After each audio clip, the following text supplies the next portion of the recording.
Tiger style. Tiger style. Yo. Wu-Tang Clan ain't nothing to with.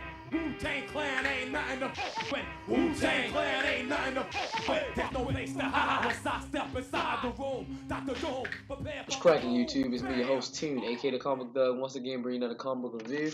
This time it's for Batman and the Signal issue number 2. Let me turn this light on. Y'all get a little bit brighter. Yeah, Batman and the Signal issue number 2. Let's jump straight into the comic. This was not like the first issue. The first issue was kind of like, I don't want to say slow, but it was more.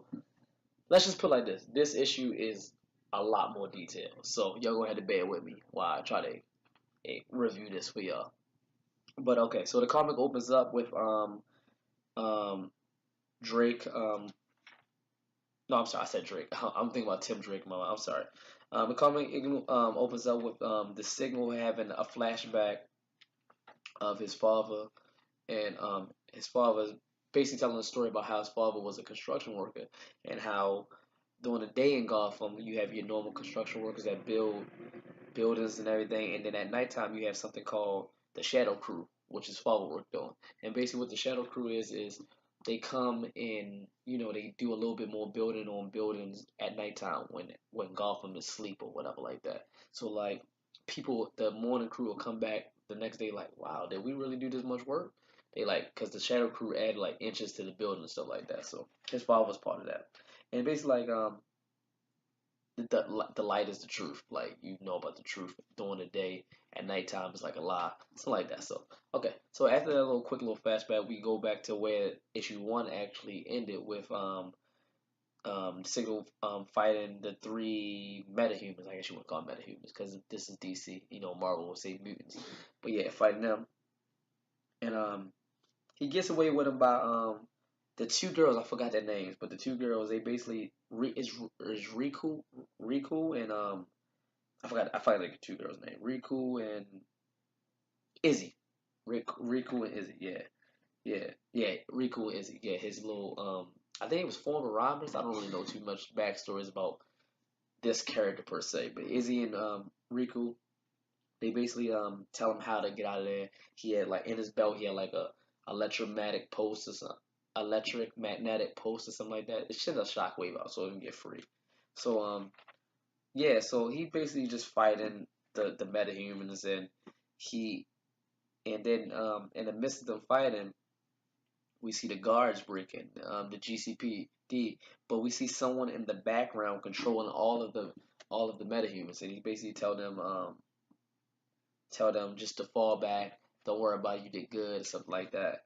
So they try to arrest Signal, the GCPD, but he wants to get in the way. So he gets back to his headquarters, which is at Fox Park Lane, and he gets into an argument with Riku, about like, you basically get in an argument like, you got to do better. He said you got to do better, even though he's the one that got his ass kicked. He said y'all got to do better with extracting me. So she's like, you know what? I'm not gonna do this. I'm out of here. I'm not gonna watch you die.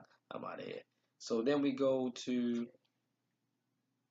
So then Izzy gives him a part of metal. It's part of the ninth metal. If you've been reading the Dark Knights, you should know what I'm talking about. So he can analyze it or something like that. It gets kind of lost. I get kind of lost. So in his book. So he goes to talk to Batman, and he goes to the Batcave, and he's like, this is our first real appearance of Batman. I mean, they showed Batman in issue 1, but like, this is the first real interaction. And he confronts Batman about, is this why that he wanted him on the team? Because he knows that about his powers. Like, the Batman only used him so he could be close to him, so he can learn more about his powers. So he's pretty upset.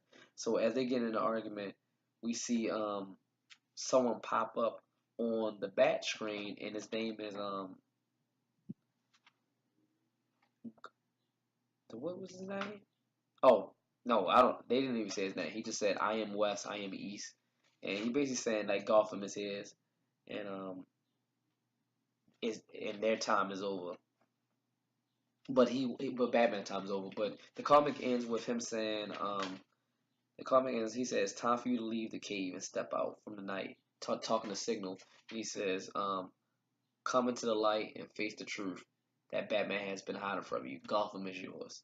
And that's basically how the comics end. So I guess this guy wants Signal to work with him or something like that. Like again, this book, this issue was all over the place.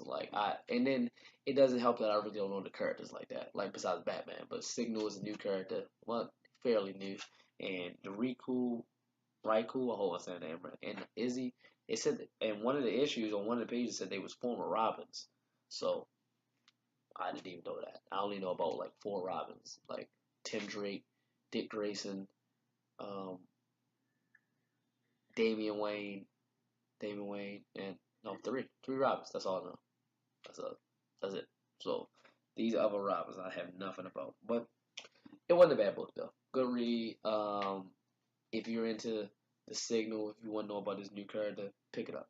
It's only a 3 issue miniseries, matter of fact, too. I didn't even read that. So one more issue was done, so why not pick it up? That was my review on Batman and the Signal issue number 2 of 3 of this miniseries. Um, like, subscribe, share. Follow my Twitter and my Instagram at Comic Book Thug. And as always, from me, your host, Tune, aka the Comic Book Thug, have a nice day.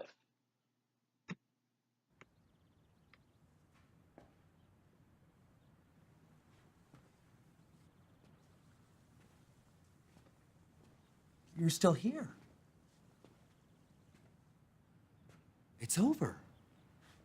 Go home.